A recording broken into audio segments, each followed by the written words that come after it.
Right. Are we ready to get started? I believe so. Yeah. Okay. FlameCon panel, are we good to go? You are all good to go whenever you want to start. Excellent. Excellent. Well, welcome everybody to our panel. I am Don Marshall 72, known online as the obscure Lord of the Rings facts guy. I am joined by three of the best TikTokers I have ever known: Wizard Way Chris, Hannah Bob, and Jason Heedley, otherwise known as Easy Cat. That's Ezeeekat. Always got to get the shameless plugs out there, Jason. We will go around the room and sort of introduce ourselves. Chris, we'll start with you. Go right ahead. Sure. Hey, everyone. My name is Chris. My handle on all social media, including my Twitch and YouTube, is Wizard Way Chris, and that's Chris with a K. I primarily do weird Lord of the Rings facts, much like Don, but with a specifically elvish tilt. That's where my basis of knowledge is the best, and I currently am teaching people Sindarin on TikTok for free. So if anyone has ever wanted to learn how to speak Elvish, I'm your elf boy. I am also non-binary trans. I was in a polyamorous bisexual relationship with my partner until she passed away in September of 2019. So that's my background. That's my queer representation being on this panel. And I think that's all I need to say. Onward. Excellent. Hannah, let's go to you next. Hi, I'm Hannah Bob. I'm a creator on TikTok. I talk about books, fan fiction, Lord of the Rings, and incredibly attractive fictional characters, both male and female. I have been told my content is chaotic but funny, so Accurate. True. and yeah, that's me. That's what I do. All right, Jason, on to you.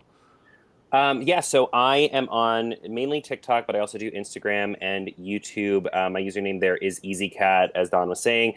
I got my start in TikTok as on the book talk side of things, so I talk a ton about books.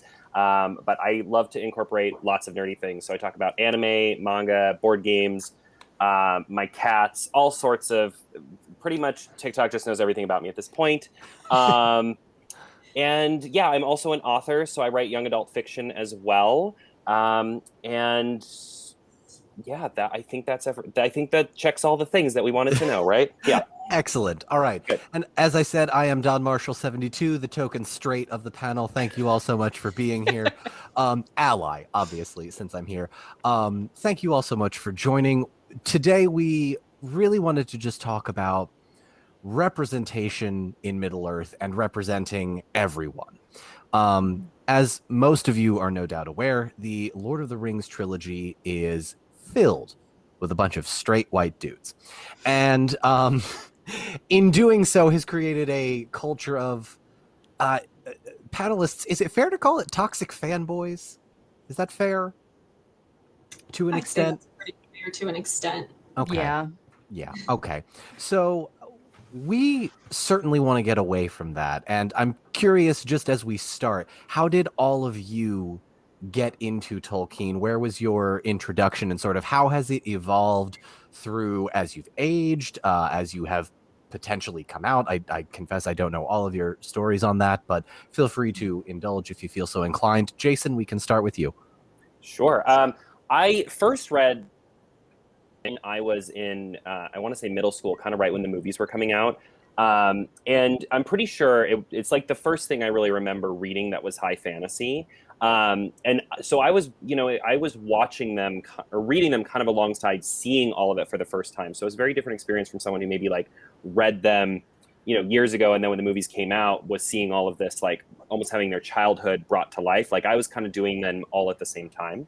And I mean, nowadays I write fantasy as well, so I'm pretty sure it had a pretty big effect on me.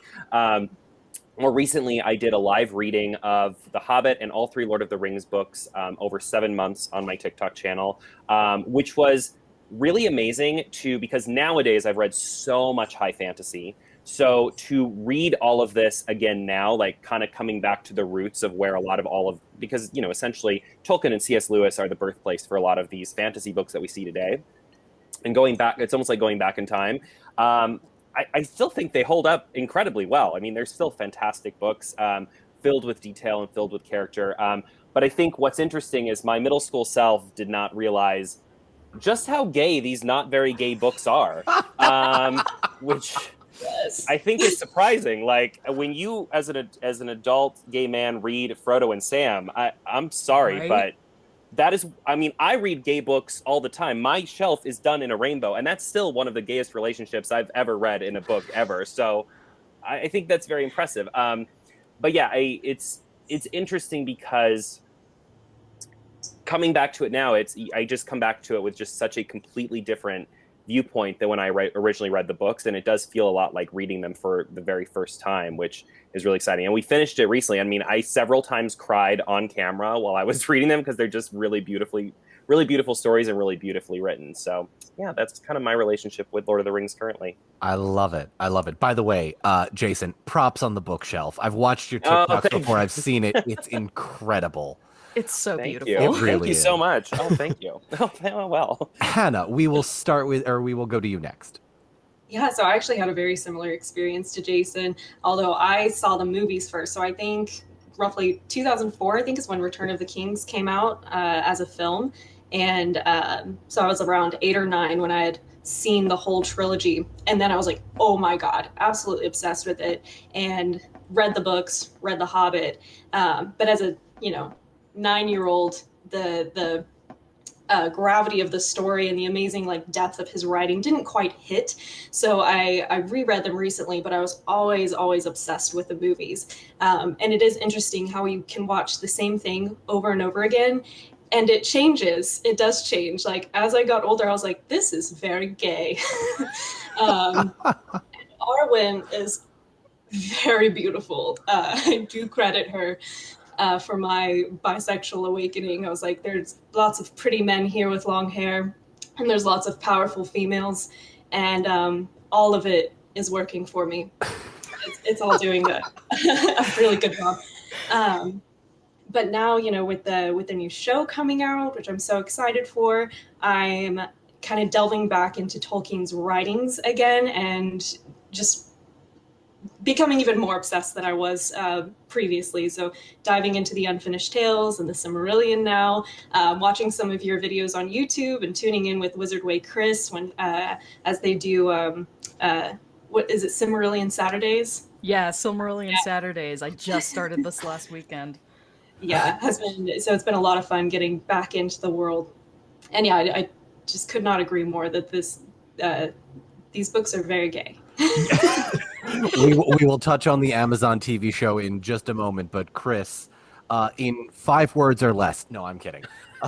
Impossible, my friend. I've had Chris on my Twitch show before, so I know she could spend the next 42 minutes talking about the Lord of the Rings. But Chris, by all means, your introduction to Tolkien and what it means to you, and are these books very gay?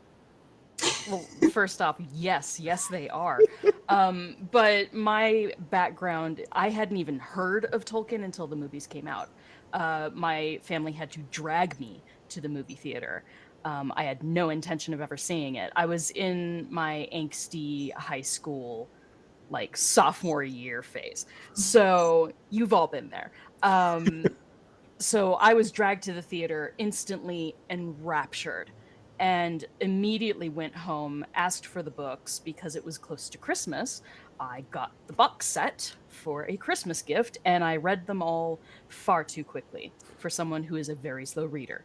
But over time, what really solidified it was I decided to learn Elvish online.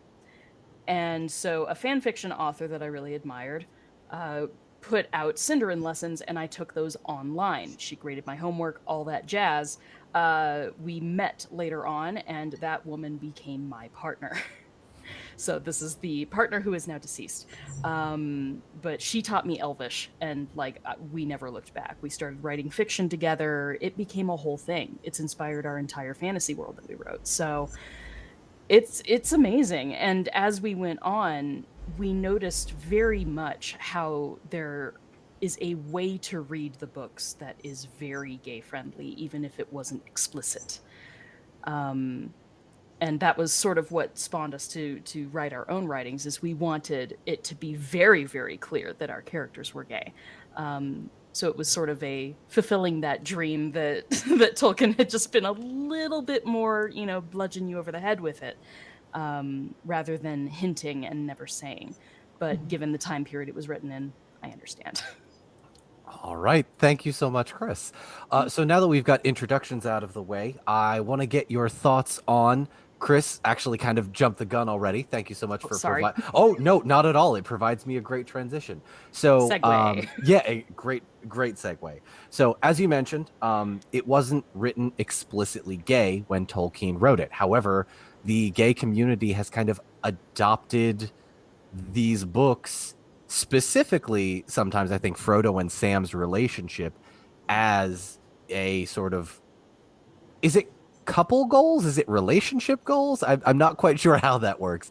That being said, it has kind of jump started the conversation of representation in future Tolkien related media, specifically the Amazon TV show, which I don't know how all of you feel about it, but I am excited, cautiously optimistic, hopeful, Right. all of those things.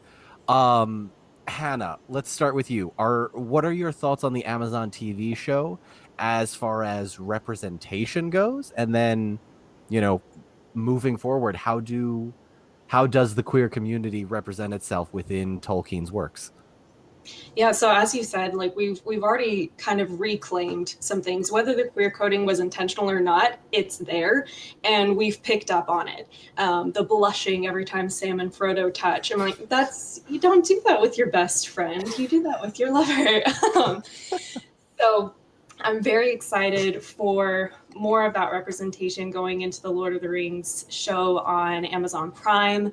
Already looking at the cast, it seems like we're going to have some POC representation, which I feel like is so important, and has been very much missed out on so far in the work that we've seen from the films. So I'm very, very excited about that. And yeah, talking a little bit about the lore with Chris, I really, really would love to see a bisexual Celebrimbor.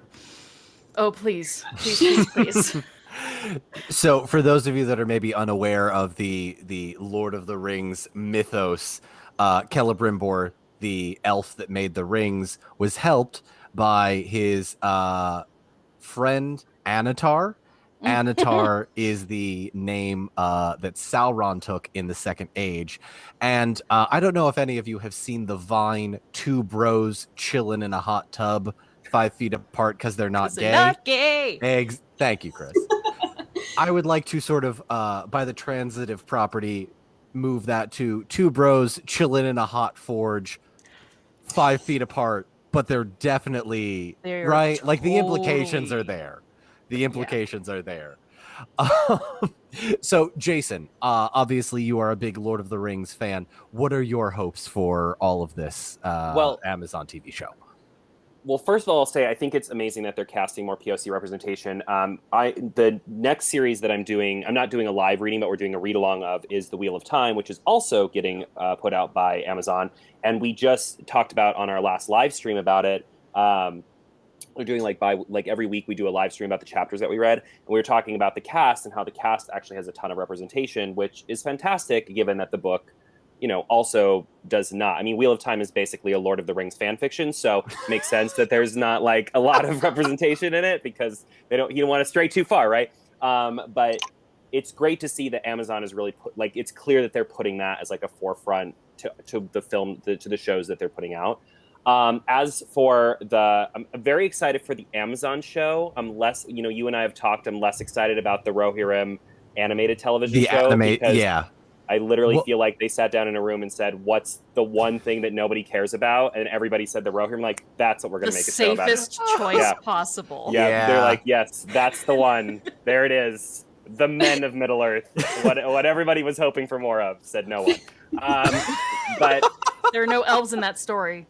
No. I mean, there's a lot of nothing in that story, let's be honest. But yeah, I mean, I hopes for that having a lot of representation, because isn't it, I mean, I assume it's also going to be aimed at a younger audience, right? Like it's probably going to be kind of like their version of The theory is that there will be sort of like an anime influence with Kenji Kamiyama, the director of the Ghost in the Shell standalone complex, and Yes. also a couple of episodes of DuckTales. I learned that a couple of weeks ago.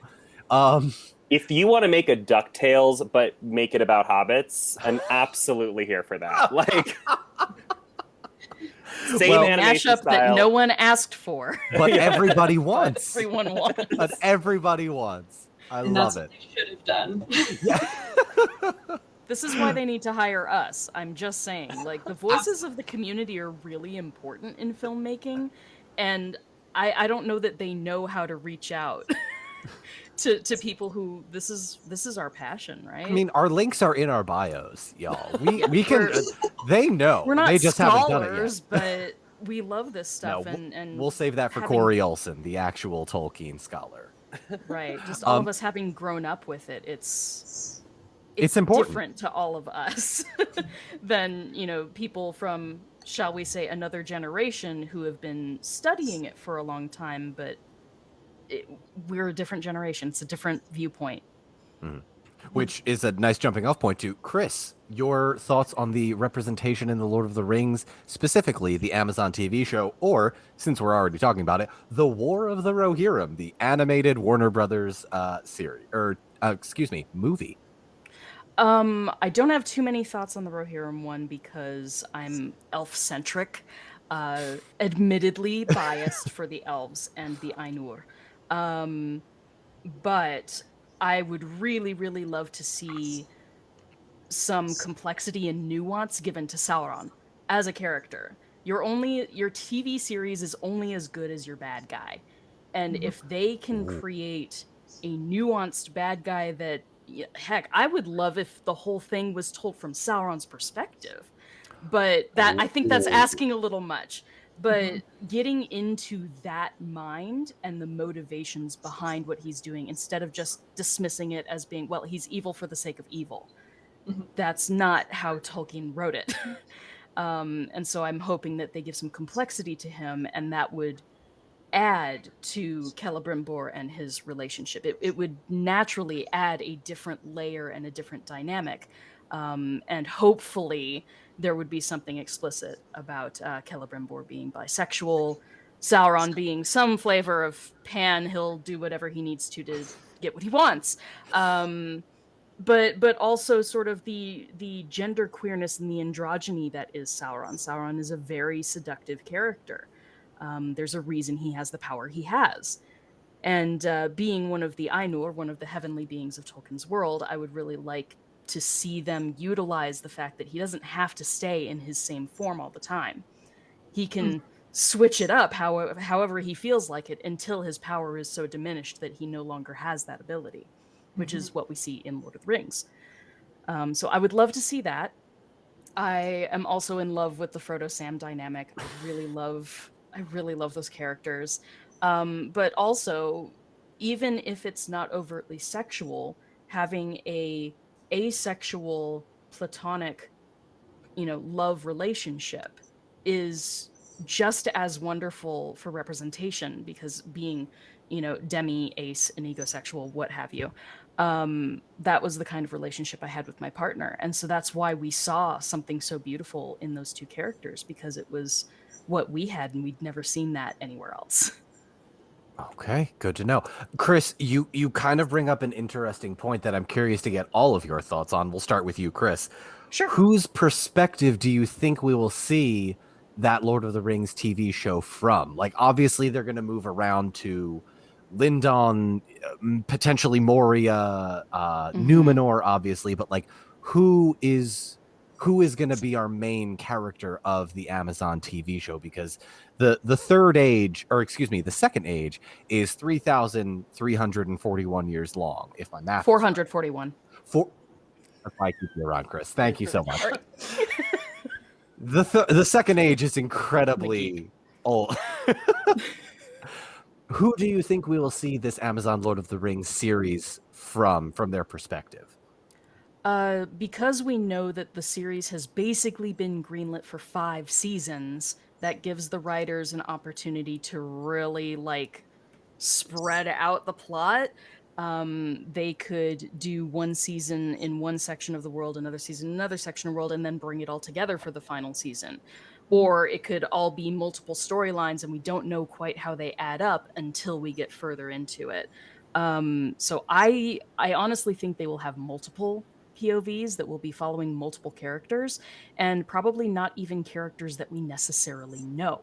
I do think that they're going to try to stray a bit from a very close POV of a character that Tolkien wrote a lot about, because it's easy to screw that up. But if you're taking artistic liberty, you can create a character that fits into the timeline and tell a completely different story. So I'm almost fearing they're going to do that, because is it even going to be recognizably Tolkien at that point? That's what I worry about. Fair, totally fair. But I do think we're going to have multiple POVs, and I'm not sure. I'm not sure how many familiar characters we will have. There's a rumor that one of the characters is definitely Galadriel, but that's not confirmed. None of the TV show stuff is confirmed, sadly. Jason, curious on your thoughts about that. I totally agree. I think we're probably going to see a lot of different perspectives, kind of Game of Thrones style, sort of jumping around from different areas. I think it's really important to remember that, Warner Brothers has had a lot of luck creating completely original stories with completely original characters with the video game franchise, with Shadow of Mordor and those, which are completely outside of actual lore, but still did really well. And a lot of Lord of the Ring fans still really, really liked those. So I think because they've already done that, I think I would be shocked if at least a few of our main characters are not, completely original characters. I almost think that's the safest way to go in this situation, is to have your main characters be original, and then your side characters like Galadriel, Sauron be those, kind of those side characters that play big important parts in the story.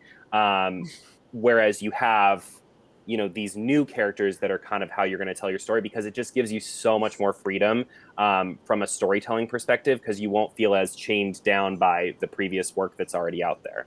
Right. All right. Hannah, your thoughts? Yeah, I agree that we're gonna have to see like multiple POVs. Very Game of Thrones style. That's the only way that you can cover that much history in 5 seasons and keep people interested and invested.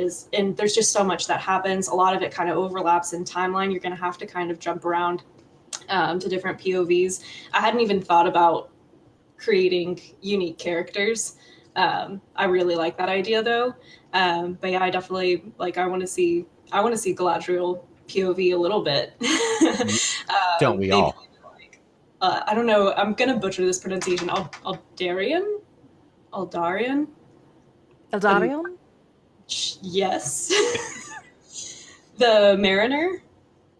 Oh, Earendil.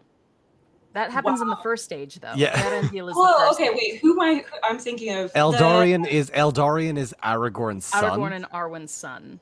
Who am I? I was literally just reading. You might be thinking of Círdan the shipwright.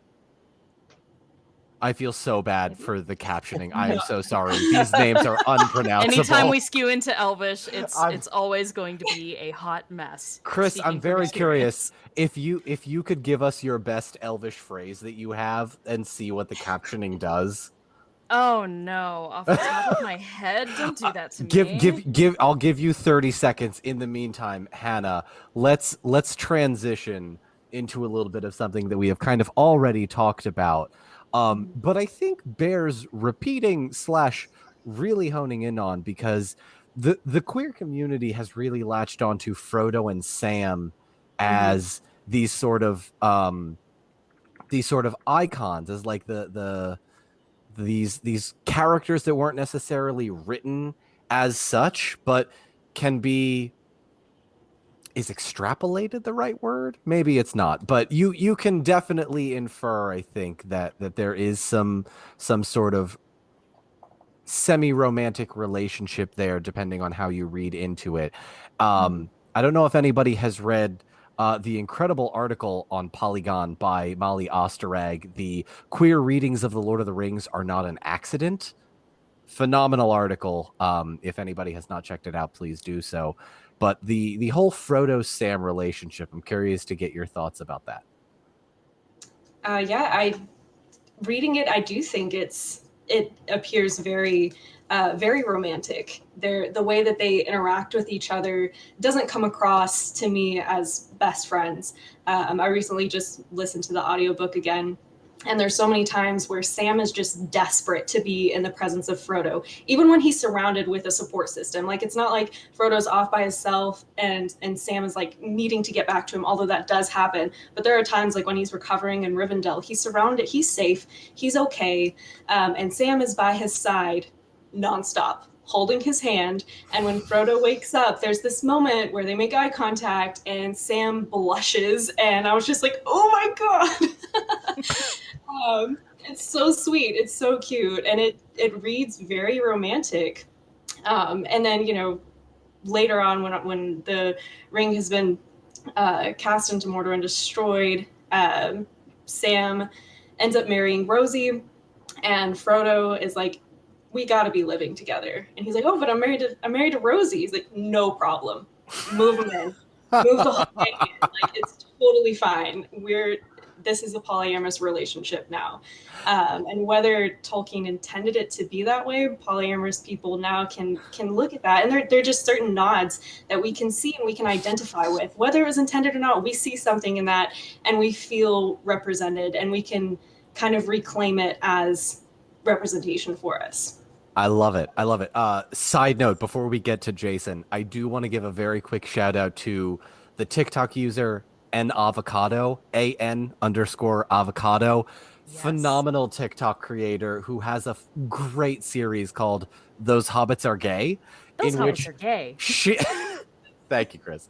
In which they read passages from Tolkien and very desperately ask straight people to explain away all of the sort of the undertones of polyamory, bisexuality, whatever you may be wanting to read into it in the queer community. Phenomenal creator. I also do want to make a brief note, Hannah. You mentioned Sam grabbing Frodo's hand. If you have watched the extended editions of The Lord of the Rings behind the scenes, you will know that Ian McKellen specifically mentioned that part to Sean Astin and basically instructed him to do that because it is part of the book, because it was important to Ian McKellen and by extension the directors and producers. So And Ian coming from a gay yes, man's perspective, yeah, it was especially important that he exactly put that in there. Make exactly. sure it's there. Ian being the gay icon, I think everybody latches onto in this fandom. Can we all just agree that Ian McKellen is an international treasure and should be protected at all costs? Yes. Absolutely. Yes. Excellent, excellent. Jason, your thoughts? Frodo, Sam, talk to me. I mean, gayness is so very different, obviously, today than it was when Tolkien wrote these books. And, I think there's so many examples, like real-world examples of men who were essentially gay, but it was just not okay to be gay yet, right? So it's very possible that Tolkien had some bisexual or even gay tendencies that, whether he lived them or not, art has always been a way to express things that we can't necessarily or don't know how to express any other way. So, and we also have to remember that Tolkien, most of his early life is just surrounded by other men. I refuse to believe that he did not have at least one gay experience during that time at all boys school and all this stuff, right?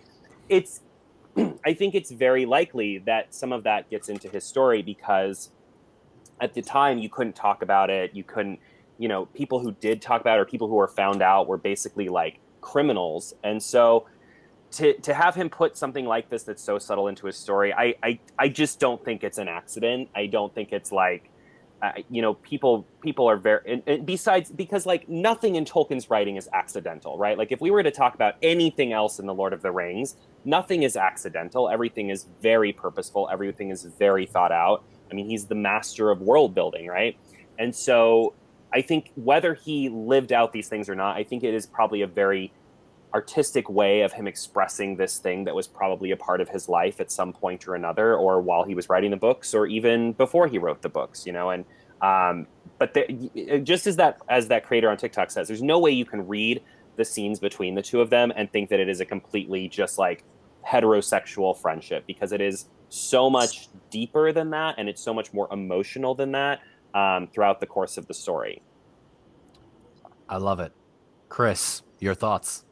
I completely agree. And even looking at historical context, we're looking at Tolkien writing only a couple decades after De Profundis. And for those who don't know what that is, Oscar Wilde wrote a long, beautiful piece about the love that he felt for, oh gosh, what was his name? I'm blanking on his name. But he loved a young boy, and when that became apparent, he was put into prison for it. And so even if Tolkien did have these inclinations, historically, being in Great Britain after that had just happened a few years prior, that would be a bit formative. He would know the cost associated. And so, like Jason said, this is a wonderful way to express through art what perhaps society wouldn't allow you to express through action. So I think that is totally fair. We can't prove it, of course, and the Tolkien estate would definitely keep silent on that. They're But silent on quite a number of things. right.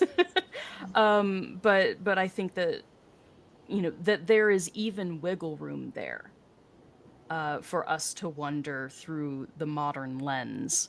I think that's kind of beautiful, and that's what that's why our community can read something into this. And that's what makes it special for every individual reader. It's separating the art from the artist in a way, because art is created by those who consume it, which is very postmodern, but it is our experiences in our lives and what we bring while we read something that makes it impactful to us. Not necessarily the words on the page, but everything that's written in between that we pick up on because we are different people. So I like that we can grab little tiny tidbits from different scenes and really feel closer to this beautiful fantasy world that Tolkien formed. I love it. I love it. Chris, I do have to ask, and I realize I probably should have asked you this like a half hour ago. What does your shirt say? Elves My are... shirt says elves are non-binary. And this is one of my t-shirts. You made this? Yeah. Hashtag link in bio? Yeah, basically.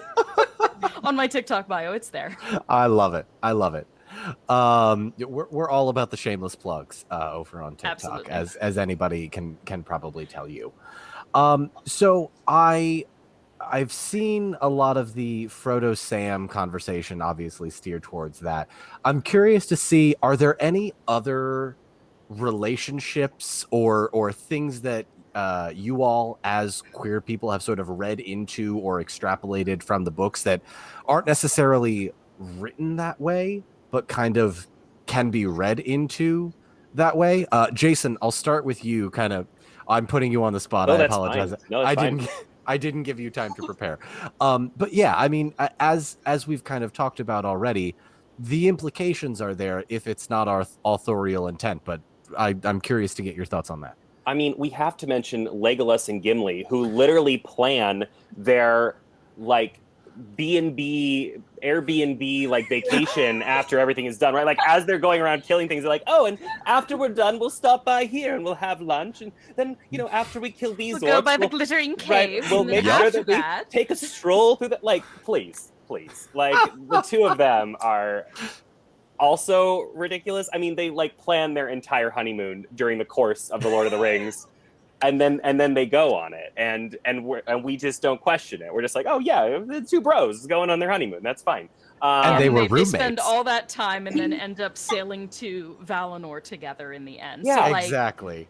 He snuck. I can tell you, I don't have any like just completely non like we're making out in the back friends that I would sneak onto that ship. I'm just saying, like. Yeah, that's a lot to sneak I love it. on. I mean, the dwarf is he's gonna stick out if you're like pulling him onto the ship with a bunch of elves. Like that's commitment. That is It is. commitment. It Yeah. is. I also do want to call some amazing, wonderful attention to Hannah. Hannah, I first was tagged in your video of here are all of the reasons why Gimli, son of Glowing, can get it. That was my first experience of videos for you. I don't know if anybody here in the audience has seen Hannah's video. And the Funko Pop is there on cue. I love it. Hannah, by all means, go into excruciating detail. Gimli, Legolas. Why can Gimli get it? Why can Legolas get it? All of the above. Oh yeah. Well, I think why Legolas can get it is usually pretty apparent to people. A lot of times, especially young girls, when they watch Lord of the Rings, they're like, "My God, he's beautiful." Gimli gets a little bit less appreciation, but he is equally as get-itable. Can we say New that? word. It's fine. It's a new word. It's a new word. And I think their relationship is the ultimate rivals to lovers. In my opinion, I do agree with Jason. They are definitely more than bros. In my opinion, it is headcanon that Gimli is in a bisexual relationship with Legolas. I mean, and I say that because he's very obviously enraptured with Galadriel. His honor, they show the ring and everybody's like, oh my gosh, what are we gonna do? And Gimli's just like there, boom, with his axe. Number one why he can get it. Bench pressing the wargs off of him once they fall. There's like those wargs are heavy. They're heavy, 2,000 pounds, man. I googled it. Did you really? I did, yes. Anyways, Dedication. yeah, pushes them off, and Galadriel gives him 3 of her hairs. He asks for 1, and that's all that he asks of her when they're requesting the gifts. And yeah, I think that they just have this beautiful relationship that you see them be like enemies and rivals and upset with each other and have some racial strife between Gimli and Legolas, and then at the end of the movies, they're in a relationship. I was about to say they're best of buds. They're not. They're the original enemies to lovers. Absolutely. Yeah. Chris, I'm sure you've either read or written the fan fiction to this, but your thoughts on the Legolas Gimli?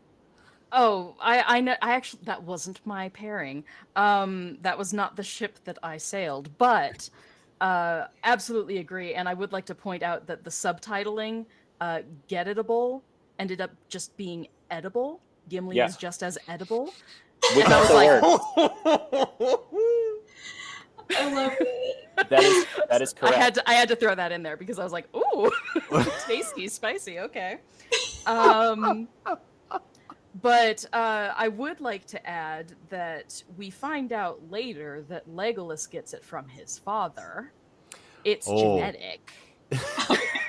Oh, don't we? Are we Absolutely all touching about the elves for the last 12 minutes of this? Do we all just want to talk about the elves?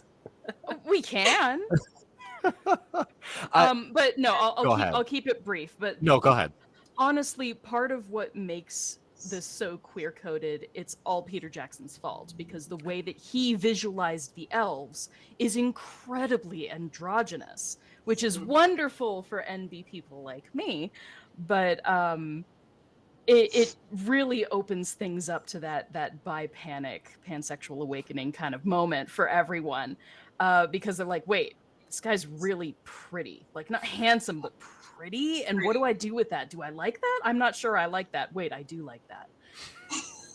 So you get a lot of that energy in Thranduil himself, which is Legolas's father, in case people aren't familiar. The Elven King in The Hobbit, Legolas's father, is very gettable, or would go get whatever he wanted. And we would let him. All of us would. But that's it's right, Jason. I did not object. I this, just this laughed. is this is why he's known as Randy Thrandy or Thrandaddy. Okay, so Randy Thrandy? that was our name. That was Sandra and my name for him. Was Randy Thrandy. Randy Thrandy. Oh Phenomenal. He Lord. played a large role in our fan fiction, so I'm quite partial to Thranduil. Chris, in about 5 hours, I would like to see hashtag Randy Thrandy on a shirt in your merch store. Link in I've bio. thought of it. I've thought of doing it. I'll do Chris, it. I would buy that so fast. Done. Give me 2 hours. Oh my goodness, I love it. Okay, so do you want to talk about Thranduil? Like I've full disclosure, we've gone through all of the talking points that I made, but we still have 10 minutes left. And so at this point, I feel like just gushing about Lord of the Rings topics that we can snowball one into another is the best way to go for it. Chris, you have your hand raised. Go right ahead. Now this isn't necessarily Thranduil, but I did want to mention a couple other places in the first stage that we see stuff that could be very queer coded. By all means. First, Real quick, if I may, do you Sure. mind giving a slight background for maybe folks Absolutely. that have not read the Silmarillion? absolutely, I plan on it, my friend. Thank you. Thank you. Okay, so in the first age, there is one realm that is hidden away from all of the enemies, and it stays hidden for a very long time, and that realm is called Gondolin. It's one of the elven cities, but it is hidden in a ring of mountains. Melkor, Morgoth, whomever, Sauron's master. which Sauron's boss, they don't know where it is. Nobody knows where it is. And anyone who happens to find it has to stay there the rest of their life so that they don't give it away. In this realm of Gondolin, there are different houses. And in The Fall of Gondolin, which is a separate book on its own, we learn a lot about the various houses and the heads of the houses. And there is a huge sort of bromance thing between all of these heads of houses. Like, you can tell they party together, and they, like, some of them are really, really close. So there's reason behind characters like Ecthelion and Glorfindel having some sort of intimate context. Because it's another one of those, Tolkien brought his own experiences from World War I, Band of Brothers kind of feel, into this setting where this city is doomed. Eventually it gets found out and almost everyone dies. But being a part of that group and being a part of that set of elite warriors is something that he wanted to bring into the story. And so that is rife with homoerotic context, or subtext rather. Then in the second age, And how do we get to this place, this wonderful city? I'm just asking for a friend. Asking for a friend? Well, first, I mean, easiest way is if you have an inn with Ulmo, who's the god of the oceans, he tends to lead people there. So if Drown to if get you to the know gays. anyone Got who it. knows Ulmo. What? I missed that? What? I said drown to get to the gays. Got it. Absolutely. Oh no, and that just makes me think of Ecthelion. It comes full circle. No. Oh no. No. We've Spoiler gone too alert. deep. We've gone too deep into Silmarillion spoilers. Come back. But yeah, I don't want to completely spoil it, but no, that's funny. But there are a couple different areas. There are questions, open-ended things that we don't know what eventually happens to these elves. Maglor, who is the second son of Feanor being the one who made the Silmarils, and the Silmarillion is the story of the Silmarils. Maglor, at the very end, ends up just playing mournful music by the seashore. And that's all we're left with. So, like, what happened to him? Same thing No idea. with Dairon, who's the minstrel who's actually ranked above Maglor, the only elf to rank above Maglor in songwriting and bardic skills. He was in love with Luthien Tenuviel from Baron and Luthien. Very Arwen popular and story. Aragorn's ancestor. for those that- Basically, yeah, it's the same story. It's rehashed. I do want to give a very quick shout out to the closed captioning that correctly spelled the Silmarillion properly. I cannot believe it. I'm watching it in real time as it is happening. Respect to whatever closed captioning software is happening here. That's lovely. Chris, if it's all right, I would Yeah, like to shift very we briefly. can cut it off. We've got about 6 minutes left. Hannah, you can talk about literally whatever you want here at FlameCon, the LGBTQIA plus panel. Whatever first thought jumps to your mind, the floor and the stage is yours. I can't stop thinking about Randy Thrandy. I mean, By all Randy means, Thrandy continue. and Pink Talk. I mean, Randy Thrandy could make the rounds for sure. The homoerotic sexual tension between Thranduil and Thorin Oakenshield, I think, is almost unparalleled. And I have yet to dive into the fan fiction because I've had way too much to read. It exists. I've been totally told exists. by my fans it exists in Check out the droves. fan art. The fan art is out of this world, gorgeous, beautiful. And Can I share my screen? Can I share like Thranduil? Is that allowed? I don't know if the don't person think that's like you running can. this. I'll hold off for now, but Yeah, Google you is can your share friend your if you would screen. like to. Google is your friend. I'll hold off especially for now especially it might because the be- work isn't ours. Exactly. Don't And do that. it also may potentially be not safe for work, and I do not want to compromise this by any means. So No. Hannah, by all means, PG-13. continue. If it's PG-13, feel free to share it. It won't block out the captions. Good to know. Thank you. Hannah, by all means, carry on. I do have a video that has some of the fan art, some of my favorite PG-13 fan art of Thranduil and Thorin Oakenshield. And apparently Thorin and Bard are also a fan ship. Yeah. Has a lot of Interesting. fan fiction, has a lot of fan art. But I personally, I love Thranduil, so him and Thorin, that's what came to my mind. So there you have it. I love That's it. kind of the thing is Tolkien's books are so filled with male represented characters that all of the fan fiction tends to be gay. Like there were self-inserts that people that were het could bring into it. But typically, if you're working with only the characters Tolkien himself wrote, that's a lot of guys. It's A lot of hard to get a lesbian relationship when there are only 4 females in the book. Hard, but not impossible. Not impossible under the right circumstances. No, like and excellent authors are great. Authors are great at doing that. They are. But that's sort of like, what did you expect? It's nothing Exactly. but guys. It's gonna be a Exactly. bunch of queer fiction. Oh yeah. Speaking of which, Jason, your last. The floor is yours. You can talk about whatever you want. Go for it. I will mention, so we have 2 questions in the Q&A. Oh. Two of them are actually very similar to each other. So one is, what LGBTQ rep do you want in the show, which we kind of talked about earlier. But I just love this other question, which is, would you like Sauron to be represented as queer in the LOTR Amazon series? He could seduce all the elves and Numenorians. And obviously the answer is yes. I mean, if Sauron isn't a walking thirst trap, just prancing through and seducing everyone in sight, I don't even want to watch the show. I mean, Right? I would rather watch what else is on Amazon. Thoroughly Modern Millie. Whatever is else. Oh no, that's a musical.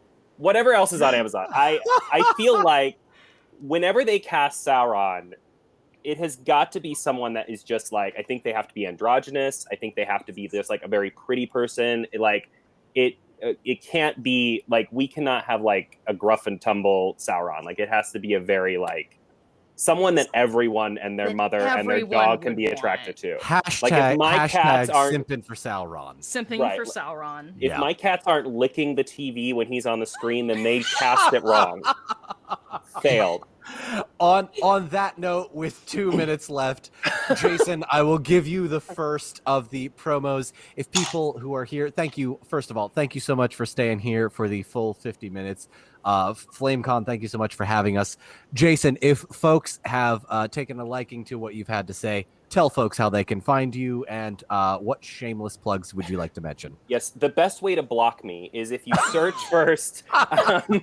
So I'm pretty much Easy Cat everywhere on the internet. EZEEKAT. You can also look, my name, Jason, Jaysen, is very Googleable as well. I'm mostly on TikTok, but I also do Instagram and YouTube and Twitch and Twitter, and all those things is Easy Cat. I'm also an author, but all of the links for all of that are in my bio on any one of those social media sites. So that's the best place to find me. Lovely. Hannah, go right ahead.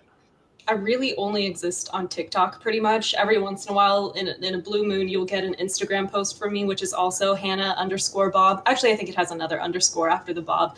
But feel free to follow me there if you want chaotic fan fiction, book talk, Lord of the Rings, simping content. It's lovely. Do it. As someone that follows all three of these people, I cannot recommend them enough. Chris, last but not least, go right ahead. Well, you wanted me to say something in Elvish, so I have something in my head. By all Yes. means. Just to see what the auto caption does. Okay. Felin levi thrawach vain atiri girich. Yeah, Ooh. okay, stand Lena Levy through with buying a kitty kitty. That's exactly what you said. And if you want to know what that means, check out my Dirty Talkin' Elvish videos over on TikTok. You did not just bait us into following you. I totally did. You don't have to follow me, just look at the videos. Oh, But I also do Silmarillion Saturdays over on my Twitch channel. We are reading through the Silm. And I am making 9 Lord of the Rings based essential oil blends. So that will be coming soon in case you like essential oils. I love it. Hannah, Chris, Jason, we are out of time. Thank you so much. For those of you that have not already followed these people, please do so. They are wonderful. I am Don Marshall 72. You don't have to follow me. I'm boring. By all. I'm trying to give the stage to you all. Thank you all so much for being here. I'm not entirely sure how we wrap this up. I'm sure the staff will let us know as a voiceover. But once again, Wizardway Chris, Hannah_Bob, Jason Heedley, aka EZEEKAT, Easy Cat. All three of you, thank you so much for being here. It has meant the world that you have all agreed to spend time with me and all of us. Thank you for your thoughts.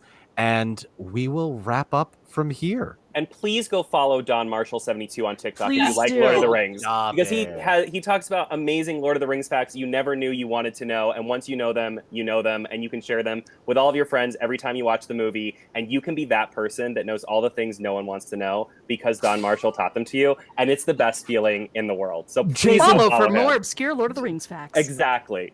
Did you know that Aragorn actually broke 2 of his toes when he kicked the helmet in the tooth? I did. I really did. On the that helpline. note, Call the we helpline. we will wrap up. FlameCon staff, if you want to chime in, tell us how to stop this crazy